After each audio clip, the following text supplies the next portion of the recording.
रात का सन्नाटा था। दरियाए दजला के किनारे धुआं उठ रहा था। हवा में जली हुई किताबों की बू थी और आसमान जैसे रो रहा था।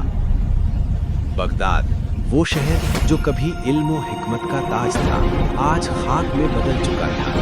मस्जिदों के मीनार गिरे हुए, मदारिस के दरवाजे बंद और आलिमों की लाशें गलियों में पड़ी थीं।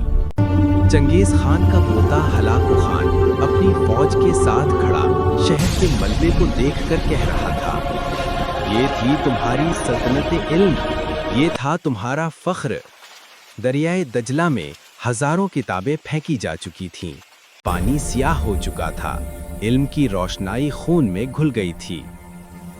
एक जख्मी आलिम मलबे से उठा, आंखों में आंसू लिए बोला, ऐ उम्मते मोहम्मद सल्लल्लाहु अलैहि वसल्लम, जब तुमने कुरान छोड़ा, जब तुमने इल्म छोड़ा, तब अल्लाह ने तुम्हें जालिमों के हवाले कर दिया। हवा में सिर्फ एक आवाज गूंज रही थी, काश उम्मत को समझ आ जाए कि जो कलम छोड़ देता है वो तलवार के नीचे आ जाता है।